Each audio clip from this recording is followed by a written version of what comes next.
మనిషిని బాధ పెట్టడానికి చాలా తేలిక మార్గం ఏదైనా ఉంది అంటే అది మాట. మాట చేత పెట్టినటువంటి బాధ అంత కష్టంగా ఉంటుంది. అందులో మీరు ఎవరి విషయంలో మాట్లాడుతున్నారు అన్న దాన్ని బట్టి ఆ పాపం విపరీతంగా పెరిగిపోతుంది. నేను మీతో ఒక మాట చెప్పాలి అంటే సాధారణంగా మనం చేసేటువంటి హింస వల్ల పాపాన్ని మూట కట్టుకుంటాడు. అది ఒక కోణంలో తాను చేయకూడని పని ఒకటి చేశాడనుకోండి, ఒక ప్రాణిని బాధ పెట్టాడు అనుకుందాం. అంటే ఒక కుక్క అలా వెళ్తూ ఉంది. అతని చేతిలో కర్ర ఉంది. నా చేతిలో కర్ర ఉంది కదా అని అలా వెళ్ళిపోతున్న కుక్క మీదకి విసిరేస్తే దాని కాలు విరిగింది అనుకోండి. కాలు విరిగిన కుక్క ఎంతకాలం నిష్కారణంగా అది కొడితే బాధపడిందో అంతకాలం మీరు కూడా కాలు విరిగి బాధపడాలి. అప్పుడు ఈశ్వరుడు ఏం చేస్తారంటే కర్మా కర్మ బలప్రదాత. అందుకే కాలకలాయత మహం అంటాడు. భగవద్గీతలో శ్రీకృష్ణుడు నీవు జీవుడిగా ఎప్పుడు ఏం చేశావో నాకు తెలుసు. కాలమంతా లెక్క కట్టి ఫలితాన్ని ఇస్తుంది. కాముహి బలమాన్ కర్త సుఖదుక్కో నరణాం పరతంత్రానాం పుణ్యపాపాను యువకదా అంటాడు. దేవీ భాగవతంలో వ్యాస భగవానుడు ఇలా అంటాడు, కాలం మహాబలవస్తరమైనది. ఈశ్వరుడు కాలరూపంలో ఉండి గత జన్మలలో నేను చేసిన పాపపుణ్యాలు లెక్కలో పెట్టుకుని ఈ జన్మలో పాపానికి దుఃఖం ఇస్తాడు, పుణ్యానికి సుఖం ఇస్తాడు. లెక్క చెప్పి ఇవ్వవలసిన అవసరం ఆయనకి లేదు. చాటు నుండి ఫలితాన్ని ఇస్తాడు. చెట్టు చాటు నుండి రాముడు వాలీకి ఫలితాన్ని ఇచ్చిన ఆయన ఎదురుగుండా వచ్చి, ఏవండి కోటేశ్వరరావు గారు, పలానా జన్మలో పలానా పేరుతో ఉన్నప్పుడు కుక్కను కొట్టారు కదా, అందుకే ఈ ఫలితాన్ని మీకు ఇస్తున్నాను. 11 గంటలకి మీ మోకాల మీద కూడా దెబ్బ తగులుతుంది. మోకాల మీద నొప్పి 3 రోజులు ఉంటుందోయ్. అప్పుడు కుక్కకి మీరు 3 రోజులు ఉంది కదా, ఈ రోజున మీకు కూడా 3 రోజులు ఉంటుంది అనేమి ఈశ్వరుడు చెప్పనక్కర్లేదు. మోకాలికి పెట్టేస్తాడు దెబ్బ. అది ఈశ్వరుడు అంతే. ఆయన శాసకుడు. ఒకరికి చెప్పాల్సిన అవసరమే ఆయనకే ఉండదు. కానీ కర్మ ఫలితం మాత్రం నడిచి వెళ్ళిపోతూనే ఉంటుంది. ఇందులో మీరు ఒక విషయాన్ని జ్ఞాపకం పెట్టుకోవాలి. నేను ఒక్క కుక్కని కొట్టాను అనుకోండి, అది మళ్ళీ ఆ దెబ్బ రూపంలో నిన్ను బాధిస్తుంది. ఇప్పుడు నేను ఈ జన్మలో భక్తిగా ఉన్నాననుకోండి, ఈశ్వరా అప్పుడేదో తప్పు చేసి ఉంటాను, లేకపోతే ఎందుకు మనిషి జన్మ వస్తుంది? మనిషి జన్మ అంటే పాప ఫలితం పుణ్య ఫలితం రెండూ అనుభవించాలి. కానీ తండ్రి నన్ను బాధ పెట్టకు. బాధ పెట్టావే అనుకో, నా పాదముల యందు అనురక్తి తగ్గిపోయి ఆ బాధ గురించి ఆలోచిస్తాను. తండ్రి వద్దు, నా పాపములు క్షమించానని అనుకో. అలా కుదరదు. అలా చేశావు కాబట్టే ఫలితం అనుభవించాలంటే ఇప్పుడు చేసిన కర్మ మంచిదవుతుంది. ఈశ్వరుడు చెడ్డవాడవుతాడు. ఏం చేస్తారంటే భక్తితో జీవనం చేస్తున్నవాడే ఆ యొక్క కర్మ ఫలితాన్ని తగ్గిస్తాడు. అంటే ఈశ్వరుడు యందు పోయిన జన్మలో మీరేదైనా తప్పు చేసి ఉంటే అది ఈ జన్మలో శివుని యందు ఎంతో భక్తి శ్రద్ధలతో పూజించిన ఎడల ఆ కర్మకు ఫలితాన్ని తగ్గిస్తాడు ఆ శివయ్య. అందుకే నమ శివాభ్యాం అశుమభాభ్యాం నమ్మని పదాధాం హర్తారాం దాతరం సర్వసంపద. ఈ శ్లోకాలు ఎందుకు వచ్చాయి అంటే ఇప్పుడు నేను భక్తితో ఉన్నాను. గత జన్మలో చేసిన పాపానికి ఫలితం ఇవ్వాల్సిన సమయం ఆసన్నమైంది. నేను గుండెలు బాదుకొని ఏడవలసినటువంటి పరిస్థితిని ఈశ్వరుడు కల్పించారు. మీరప్పుడు వీడు అప్పుడు మారాడు, అందుకే నన్ను నమ్మాడు, నేను చెప్పినట్టు బ్రతుకుతున్నాడు కాబట్టి వీడి కష్టాన్ని తగ్గిస్తానని పాము కరవలసిన దాన్ని చీమతో కల్పించి విడిచి, అది ఆయన శక్తి కాబట్టే అలా చేస్తాడు ఈశ్వరుడు. ఆయన అలా ఎందుకు చేశాడని అడగడానికి ఆయన అసలు ఎందుకు అలా చేశాడు అని మనకు తెలుస్తుందా? చేసిన కర్మ తెలుసుగా, నాకే తెలియనప్పుడు ఇంకొకరికి ఎలా తెలుస్తుంది? అడగడానికి అది ఈశ్వర తత్వం. అంటే ఒక్కొక్క తప్పు పాపాన్ని మాత్రమే ఇస్తుంది. ఆ భక్తులైనటువంటి వారు జోలికి వెళ్ళారనుకోండి, శివభక్తుల జోలికి వెళితే శివయ్య అస్సలు ఊరుకోడు. అది ఎంత ప్రమాదాన్ని తీసుకొస్తుందంటే యుక్త విచక్షణ లేకుండా, శాస్త్రం మీద సరైన అవగాహన లేకుండా, విషయం గురించి సక్రమంగా తెలుసుకోకుండా కేవలం అవతల వారిని బాధ పెట్టడానికి టెంపరితనంతో ప్రవర్తిస్తే భగవంతుడు ఏం చేస్తాడంటే అవతారంగా కిందకు వచ్చేస్తాడు. అవతారము అన్న మాటకు అర్థం ఏంటో తెలుసా? తారా అంటే ఎక్కడ ఉంటాడో తారాస్థాయిలో పాడాడు అంటారు. అవతార వ్యతిరేక పదం. అంటే మాంసనేత్రంతో చూడడానికి యోగ్యంగా కిందకొస్తాడు. ఏదో చెట్టుతో అన్నాను, అందరికీ అర్థం కాదు. మాంసనేత్రము అంటే బెగబట్టి గుండెలు బాదుకోనక్కర్లేదు, అర్థం అవడానికి ఆ మాటే వాడాలి. మాంసనేత్రంతో చూడడానికి యోగ్యంగా కిందకొస్తాడు. ఇప్పుడు ఎందుకు వస్తాడో తెలుసా? అసలైన అలా రావడానికి కారణం ఏమిటో తెలుసా? ఆయనే చెప్పుకున్నాడు. పవిత్రానాయ సాధూనాం, పరమ భాగవతోత్తములైన వారిని రక్షించడానికి వస్తాను. అలాగే వినాశాయాద దుష్కృతాం, ఆ వాళ్ళని బాధ పెట్టిన వాళ్ళని చీల్చి చెండాడటానికి రూపంతో కిందకు వచ్చేస్తాను. అంటే ఈశ్వరుడు కూడా ఉద్వేగం పొందే ఇప్పుడు అంటే భాగవతుల జోలికి నువ్వు వెళ్ళావా, ఆ హింస కట్టి కుడివేస్తుందన్నమాట. ఈశ్వరుని దింపేస్తుంది భూమి మీదకి. అంత క్రోధానికి కారణమవుతుంది. అది సామాన్యమైన దోషం కాదు. అందుకే ఎప్పుడైనా సరే భగవంతుడిని నమ్ముకున్న భక్తుల జోలికి వెళ్ళేటప్పుడు 1కి 10 మార్లు ఆలోచించుకొని వెళ్ళు అని చెప్తారు. మారీచుడు రామాయణంలో రావణాసురుడితో మాట్లాడుతూ ఇలా అంటాడు. సీతాపహరణ చేయి అన్నాడు. అంటే మరీచూరి అన్నాడు, ఏమిటో సీతమ్మను అపహరించి తెమ్మంటున్నావు, అంత తేలిక అనుకుంటున్నావా? ఆ దోషం ఉట్టునే పోతుంది అనుకుంటున్నావా? సీతమ్మను అపహరించి తెస్తే రాముడు కనపడకపోతే సీతమ్మ ఏడిస్తే సీతమ్మ కన్నుల వెంట నీటి చుక్క పడితే రావణ నువ్వు ఎక్కడెక్కడ ఉన్నావో చచ్చిపోతాననుకుంటున్నావేమో. వెతికి వెతికి వెంటాడి చంపేస్తాడు రాముడు. ధర్మాన్ని నమ్ముకున్న రాముడు జోలికి వెళ్ళవద్దు. రామో విగ్రహం ధర్మ సాధు సత్య పరక్రమామరీచుడు చెప్పాడు. ఈ మాట రాముడు రాశీభూతమైన ధర్మమైన రాముడు జోలికి వెళ్ళావా కట్టి కుదిపేస్తుంది. అది ఎలా నిన్నొక్కడినే బాధ పెడుతుంది అనుకుంటున్నావేమో. అది మళ్ళీ నీకు ఫలితంగా ఇవ్వడం మొదలుపెట్టిన నాడు తెలుస్తుంది. కాలక్రాణీచి సామాన్య మిత్రవర్గం సదైవచ, అంటే భార్యలు, బిడ్డలు, నిన్ను నమ్ముకున్న సైనికులు, నీ ఆస్తి, నీ ఐశ్వర్యం, నీ కాంచన సర్వము నశించిపోతాయి. నువ్వు అలా నిలబడి ఉండగా ఒక్కొక్క తల తీసేస్తూ ఉంటాడు రాముడు.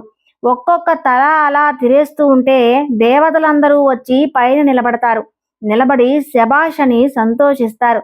చచ్చాడురా పాపాత్ముడు, ఈ రోజు వచ్చింది. రాముడు జోలికి వెళ్ళాక సాధు పుంగుముల జోలికి వెళితే, ధర్మాత్ముల జోలికి వెళితే వాళ్ళు బాధపడితే ఒకడితో విడిచిపెట్టడు, వాడితో ఉన్న వాళ్ళతో కలిపి కాల్చేస్తూ వెళ్ళిపోతూనే ఉంటాడు.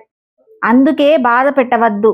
అహింస పరమ ప్రమాదకరము. అది హాస్యానికి కానీ కేవలం ఒక ఏమైందిలే అని అంతంత సాహసాలు చేయవద్దు. అవి చాలా ప్రమాదకరమైన సాహసాలు. అహింస విషయంలో శాస్త్రం హెచ్చరిక చేస్తుంది. అందుకే భాగవతంలో దేవతలందరూ ప్రార్థన చేస్తే శ్రీ మహావిష్ణువు మాట్లాడతారు. ప్రహ్లాదోప్యాఖ్యానంలో మాట్లాడుతూ ఆయన ఒక మాట అంటారు. శుద్ధ సాధులందరూ సురళం, శుద్ధ సాధులందు సురులయందు, శృతులందు, గోవులందు, విప్రకోటిలందు, ధర్మపదులందు, తవిలినాయందు వాడు ఎక్కడున్నాడో హింస పొందు అన్నాడు. ఇదే మాట వాడాడు. హింస పొందు అన్నాడు. అలా ఇలా ఉండదు. నేను పెట్టే బాధ ఎంత కాలానికి నేను పెట్టినా పాత గుర్తు తెచ్చుకొని మిగిలిన వాళ్ళు ఉలిక్కి పడతారు. అమ్మ బాబోయ్ అంటారు. వినడానికి చదవడానికి భయపడతారు. అలా చంపుతా. అందుకే ప్రహ్లాదుడి జోలికి వెళితే హిరణ్యకశిప సంహారం మామూలుగా చేశాడా? మామూలుగా చేయలేదు. అవతల బ్రహ్మగారికి ఇచ్చిన మాట నిలబెట్టి తొడల మీద పడుకోబెట్టి గోళ్లతో కడుపు చీల్చేశాడు. నెత్తురు తాగేశాడు. ఎందుకు ఆ ఆవేశం? నరసింహావతారం గురించి జరిగితే ఎందుకు ఉలిక్కి పడతారు? పరమ భాగవతోత్తముడైన ప్రహ్లాదుడి జోలికి వెళ్ళాడు. అందుకే ఆయన చెప్పాడు, నేను ఎప్పుడు విపరీతమైన కష్టాలు ఇస్తానో తెలుసా? శుద్ధ సాధులం నన్ను నమ్ముకొని బ్రతుకుతున్న వాడి జోలికి శుద్ధం సాధులందు సురళం.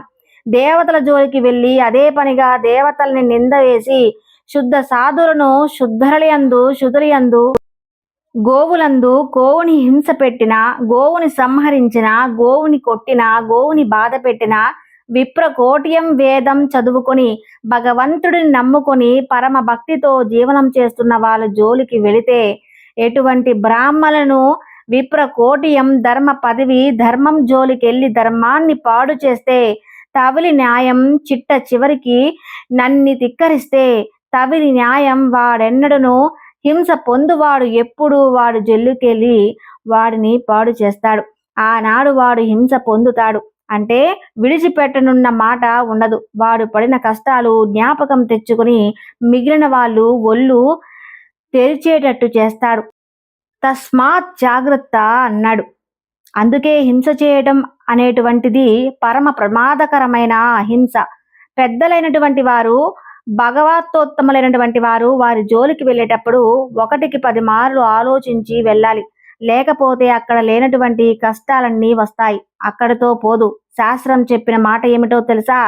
ఎవడు పరమ భక్తుడైనటువంటి వాడి జోలికి వెళ్ళి వేటాడుతాడో, వేట ఆడటం అంటే అదే పనిగా ప్రయత్నించడం, బాధ పెట్టడానికి ఆ పాపని ఈశ్వరుడు లెక్కలో పెట్టుకుంటే నేను ఎన్ని ఫలితాలు ఇస్తానని చెప్పాడో తెలుసా? అలా చేస్తే ఇదే మాటలు వాడారండి. పోతన గారు భాగవతంలో వెతకి వెతకి దైత్య వీరులు సాధు పురుషులు నడపవారి బలములు నెరిగి సిరయు ఏషయు ధర్మం అయు భద్రం ఆర్య హింస చేత ననుగు కాదే. ఇది భాగవతం యొక్క తీర్పు. ఆర్యహింస, ఆర్యులు అంటే భగవంతుడిని నమ్ముకొని బ్రతుకుతున్న వాళ్ళు అమాయకులు, చేతకాని వాళ్ళు. కనిపించాడని చెప్పి నువ్వు భక్తుల జోలికి వెళితే ఏమి చేస్తాడో తెలుసా? నీకు తెలీదు. నీ బలం అణగిపోవటం ప్రారంభమైపోతుంది. వెతికి వెతికి వీరుల సాధువుల చేటి బలము నరిగిపోయి ఆ వాళ్ళని బాధ పెడుతూనే ఉంటాడు. నీ బలం అణిగిపోతుంది. యశస్సు కీర్తి నశించిపోతుంది. క్రమక్రమంగా కలిసి రావటం పోయి ఐశ్వర్యమంతా పతనమైపోతుంది. అందుకే సిరిదానితో పాటు యశయు ధర్మం అబుద్ధి వ్యక్తిగత ధర్మం పోతుంది. మనుషులు ధర్మం ఆయుర్దాయం క్షీణించిపోతుంది. భాగవతుల జోలికి వెళ్ళాడు కాబట్టి స్వర్గం ఉత్తమ లోకాన్ని పొందాడు. శరీరం పడిపోయిన తర్వాత పాపకూపంలో పడిపోతాడు. ఆయు స్వర్గం వీటిపో ఇవన్నీ కూడా నటిసిపోతాయి. ఇందుచేత హింసల చేత ఆరుల జోలికి వెళ్ళి వారిని బాధ పెట్టినా హింస పెట్టినా వారిని బాధ పెడితే ఆ బాధ కారణంగా అన్ని ఉపద్రవాలు వస్తాయి. అందుకే హింస అన్న మాటని అన్వయం చేసుకునేటప్పుడు నీ వలన హింస జరుగుతుందా అని ఆలోచించుకున్నప్పుడు పొరపాటును కూడా భగవంతుని నమ్ముకున్న భక్తుల జోలికి వెళ్ళవద్దు. ఆయన పైకి ఎలా కనపడనివ్వనివ్వండి, కేవలం ఆయన భజన చేసుకునేవాడు కానివ్వండి, ఆయన మహావిద్వాంసుడా, శాస్త్రం తెలిసినవాడా, ఇది కాదు. ఆయన భగవంతుడిని నమ్ముకొని ఇప్పుడు భగవంతుని ధ్యానంలో ఉన్నాడు. భగవంతుడికి భజన చేస్తూ ఉన్నాడు. అంతే. తొందరపడి ఆయన మీద పరిహాసలాడి తొందరపడి ఆయన మనసు భేదపడిందా? అలా భేదం పడి ప్రవర్తించడం జరిగిందా? ఎందుచేత ఇలా ఉన్నాడన్న దాన్ని బట్టి కాదు. ఆయన భగవంతుడిని నమ్ముకొని ఉన్నాడు. వెళ్ళకుండా ఉండు. అదే నీ జీవితానికి మంచిది. కాబట్టి ఆర్యహింస చేయవద్దు. ఇది భాగవతంలో హింసకి సంబంధించినటువంటి విషయం మీద పెట్టి చెప్పినటువంటి పరమాదృతమైనటువంటి తీర్పు. అయితే మీరు నన్ను ఒక ప్రశ్న వేయొచ్చు. ఏవండి, అయితే భగవద్భక్తులైనటువంటి వారి జోలికి వెళ్ళినంత మాత్రాన ఇటువంటి ఉపద్రవాలు వస్తాయా అంటే సామాన్యంగా ఎవరి జోలికి వెళ్ళినా కూడా పాపం మూట కట్టుకుంటాడు. భాగవతుల జోలికి వెళితే అలా వెళ్ళడం మరింత ప్రమాదకరం. ఏదో బ్యాటరీ లైట్లో 3 బ్యాటరీలు ఉండగా చేయి పెడితే చురుక్కుమనడానికి, ఇంట్లో కరెంటు ఉండగా ఫీజులో చేయి పెడితే షక్కని షాక్ కొట్టడానికి, ట్రాన్స్ఫారం దగ్గరికి వెళ్ళి ట్రాన్స్ఫారం ముట్టుకుంటే షాక్ కొట్టడానికి తేడా ఉంది కదండి. 3 సార్లు ఎలా ఉంటాయో దాని శక్తి దాన్ని బట్టే ఉంటుంది. పొరపాటే నువ్వు అలా ముట్టుకోకూడదు. కానీ కోరి కోరి ట్రాన్స్ఫారంని ఎందుకు ముట్టుకుంటారు? అందుకే లెక్క కట్టకూడదు. అదే భాగవతంలో పోతన గారు అన్నారు, వెళ్ళకు, దాని జోలికి పరమ ప్రమాదం. ఒక జన్మతో పోదు, కొన్ని జన్మలు కట్టి కొడుతుంది. ఎందుకురా నీకు దాని జోలికి వెళ్ళకు, అటువంటి హింస చేయవద్దు అన్నారు. ఇది సాధు పురుషుల విషయంలో ఎంత అన్వయం అవుతుందో సాధు జంతువుల విషయంలో కూడా అంతే అన్వయ. అది విచిత్రం. అందుకే పరీక్షిణి మహారాజు గారు మాట్లాడుతూ ఒక మాట అంటాడు, ఎక్కడైనా సరే అమ్మా, రాజైనటువంటి వాడి యొక్క ప్రధాన లక్షణం ఏమిటో తెలుసా? సాధువులకు జంతువులకు సాధువులైన జంతువులు అన్నమాట. పోతన గారు చెప్పారు భాగవతంలో, ఏదో వహీలు అయిన జలమునందు జలం వహినులు అయిన వహినులు యందు జలంబు త్రావి అంటారు. ఎవరు తాగినటువంటి నీళ్లు ప్రవాహంగా వెళ్ళిపోతుంటే అందులో ఉన్న నీళ్లు తాగి వాసవి అయిన గడ్డి తిని, ఎవరూ తిననటువంటి గడ్డి తిని, అది కూడా గబగబా తిని, బ్రహ్మచారి దగ్గర నుంచి సన్యాసి వరకు తాగడానికి వీలైనటువంటి పాలనిచ్చి, తల్లి లేనటువంటి బిడ్డలు తాగడానికి కావలసిన పాలనిచ్చి, ఇహమనందున చేసిన పాపాలు పోగొట్టుకోవడానికి అభిషేకం చేయడానికి పంచామృతంలో ఒకటైన పాలనిచ్చి, ఆ పాలతో చేసిన పదార్థాన్ని ఈశ్వరుడికి నైవేద్యం చేస్తే అపారమైన ఫలితం ఇచ్చి, ఇంటికి యోగ్యమైన పాలనిచ్చి, పెరుగునిచ్చి, నెయ్యినిచ్చి, ఇలా గోమయం తమ విడిచిపెట్టినటువంటి పేడని తీసుకువచ్చి భూమి మీద అలికితే యజ్ఞం చేయడానికి కూడా భూమి పవిత్రమవుతుంది.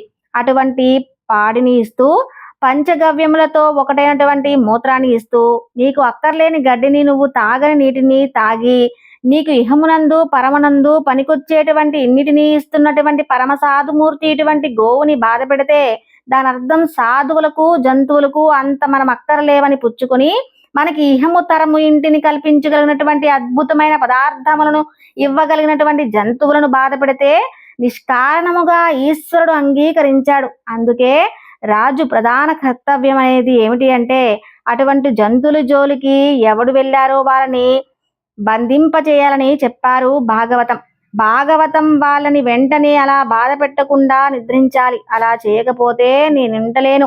పోతన గారు అంటున్నారు భాగవతంలో, వ్యాసుల వారు చెప్పిన మాట చెప్తున్నారు. సాధువులను జంతువులను బాధించి కన్నుల భజింపని రాజదము ఆయుధము ధనము స్వర్గము శ్రీవీటి పోవు సిద్ధము తల్లి అమ్మ. ఎప్పుడైనా సరే సాధువులైన జంతువులని బాధ పెట్టేటువంటి కల్లులను భజింపినటువంటి పరిపాలకుడు ఎవడుంటాడో అటువంటి వాడి యొక్క ఆయుర్దాయమును నశించిపోతుంది. అటువంటి వాడి యొక్క ఐశ్వర్యము పతనమైపోతుంది.